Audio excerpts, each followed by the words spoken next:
ವೀಕ್ಷಕರೆಲ್ಲರಿಗೂ ವಿಶೇಷ ಕಾರ್ಯಕ್ರಮಕ್ಕೆ ಸ್ವಾಗತ. ಸ್ನೇಹಿತರೆ, ಈ ವರ್ಷ ಹೋಳಿ ಹಬ್ಬದ ಜೊತೆಗೆ ಒಂದು ಖಗೋಳ ಘಟನೆಯೂ ನಡೆಯಲಿದೆ. ಮಾರ್ಚ್ ತಿಂಗಳಿನ 14ನೇ ತಾರೀಕಿನ ದಿನ ವರ್ಷದ ಮೊದಲ ಸಂಪೂರ್ಣ ಚಂದ್ರಗ್ರಹಣ ಸಂಭವಿಸಲಿದ್ದು, ರಕ್ತಚಂದ್ರ ಅಥವಾ ಕೆಂಪು ಚಂದ್ರನಂತೆ ಗೋಚರಿಸುತ್ತದೆ. ಈ ಅಪರೂಪದ ಖಗೋಳ ಘಟನೆಯಿಂದಾಗಿ ಚಂದ್ರನು ಕೆಂಪು ಬಣ್ಣವನ್ನು ಪಡೆಯುತ್ತಾನೆ. ಚಂದ್ರಗ್ರಹಣವು ಭೂಮಿ, ಸೂರ್ಯ ಮತ್ತು ಚಂದ್ರರು ಒಂದೇ ಸಾಲಿನಲ್ಲಿ ಬಂದಾಗ ಸಂಭವಿಸುವ ಒಂದು ಖಗೋಳ ಘಟನೆಯಾಗಿದೆ. ಚಂದ್ರಗ್ರಹಣದ ಸಮಯದಲ್ಲಿ ಭೂಮಿಯು ತನ್ನ ನೆರಳನ್ನು ಚಂದ್ರನ ಮೇಲೆ ಬೀಳಿಸುವುದರಿಂದ ಸೂರ್ಯನ ಬೆಳಕು ಚಂದ್ರನನ್ನು ತಲುಪುವುದಿಲ್ಲ. ಭೂಮಿಯ ನೆರಳಿನಿಂದ ಚಂದ್ರ ಸಂಪೂರ್ಣವಾಗಿ ಆವರಿಸಲ್ಪಟ್ಟಾಗ ಅದನ್ನು ಒಟ್ಟು ಚಂದ್ರಗ್ರಹಣ ಎಂದು ಕರೆಯಲಾಗುತ್ತದೆ.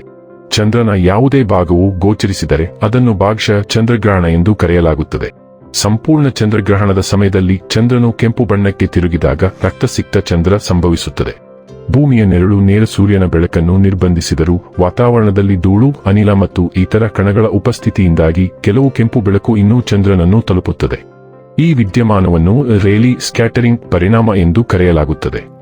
ಸೂರ್ಯನ ಬೆಳಕು ಭೂಮಿಯ ವಾತಾವರಣದ ಮೂಲಕ ಹಾದುಹೋದಾಗ ನೀಲಿ ಬೆಳಕು ಚದುರಿ ಹೋಗುತ್ತದೆ. ಇದರಿಂದಾಗಿ ಕೆಂಪು ಮತ್ತು ಕಿತ್ತಳೆ ವರ್ಣಗಳು ಮಾತ್ರ ಚಂದ್ರನನ್ನು ತಲುಪುತ್ತವೆ. ಇದರಿಂದಾಗಿ ಚಂದ್ರನು ಕೆಂಪು ಬಣ್ಣದಲ್ಲಿ ಕಾಣುತ್ತಾನೆ.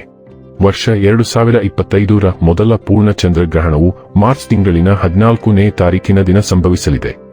ಈ ಗ್ರಹಣವು ಶುಕ್ಲ ಪೂರ್ಣಿಮಾ ದಿನದಂದು ಸಂಭವಿಸುವುದು. ಈ ಗ್ರಹಣವು ಭಾರತದ ಸಮಯ ಅನುಸಾರ ಬೆಳಗ್ಗೆಯ 10:41 ಶುರುವಾಗಿ ಮಧ್ಯಾಹ್ನ 2:18 ಇರಲಿದೆ. ಈ ವರ್ಷದ ಮೊದಲ ಚಂದ್ರಗ್ರಹಣವು ಎಲ್ಲಾ 12 ರಾಶಿಗಳ ಮೇಲೆ ಶುಭ ಮತ್ತು ಅಶುಭ ಪ್ರಭಾವವನ್ನು ಬೀರಲಿದೆ. ಈ ಗ್ರಹಣದ ಘಟನೆಯು ಆಸ್ಟ್ರೇಲಿಯಾ, ಯುರೋಪ್, ಆಫ್ರಿಕಾ, ಉತ್ತರ ಮತ್ತು ದಕ್ಷಿಣ ಅಮೆರಿಕ, ಪೂರ್ವ ಏಷ್ಯಾ ಮತ್ತು ಅಂಟಾರ್ಕ್ಟಿಕಾದಲ್ಲಿ ಗೋಚರಿಸುತ್ತದೆ. ಆದಾಗ್ಯೂ ಇದು ಭಾರತದಲ್ಲಿ ಗೋಚರಿಸುವುದಿಲ್ಲ. ಈ ಘಟನೆಯು ಭಾರತದಲ್ಲಿ ಹಗಲು ಹೊತ್ತಿನಲ್ಲಿ ನಡೆಯುವುದರಿಂದ ಇದು ಭಾರತದಲ್ಲಿ ಗೋಚರಿಸುವುದಿಲ್ಲ. ಹಾಗಾದರೆ ಎಂದಿನಂತೆ ನಮ್ಮ ವಿನಂತಿ ಎಂದರೆ, ನೀವಿನ್ನೂ ನಮ್ಮ ಚಾನೆಲ್ ಅನ್ನು ಸಬ್ಸ್ಕ್ರೈಬ್ ಮಾಡಿಲ್ಲವೆಂದರೆ ದಯವಿಟ್ಟು ಈಗಲೇ ನಮ್ಮ ಚಾನೆಲ್ ಅನ್ನು ಸಬ್ಸ್ಕ್ರೈಬ್ ಮಾಡಿ.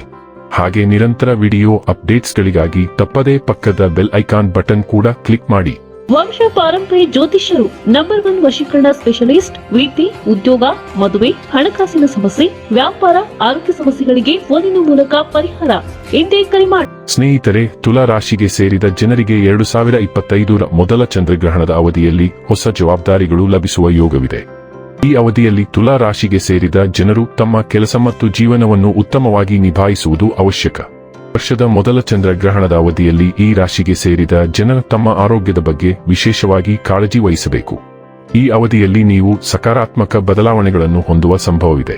ವೀಕ್ಷಕರೇ, ಇದಾಗಿತ್ತು ತುಲಾ ರಾಶಿಯ ಜಾತಕದವರ ಚಂದ್ರಗ್ರಹಣ ಫಲದ ಮಾಹಿತಿ ಇಷ್ಟವಾದರೆ ವಿಡಿಯೋವನ್ನು ಲೈಕ್ ಮತ್ತು ಶೇರ್ ಮಾಡಿ.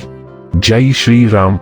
ಕಾಮೆಂಟ್ ಬಾಕ್ಸ್ನಲ್ಲಿ ಬರೆಯಿರಿ. ಹಾಗೆ ಚಾನೆಲ್ ಸಬ್ಸ್ಕ್ರೈಬ್ ಮಾಡುವುದರ ಜೊತೆಗೆ ನಿರಂತರ ವಿಡಿಯೋ ಅಪ್ಡೇಟ್ಸ್ಗಳಿಗಾಗಿ ಪಕ್ಕದ ಬೆಲ್ ಐಕಾನ್ ಕ್ಲಿಕ್ ಮಾಡಿ.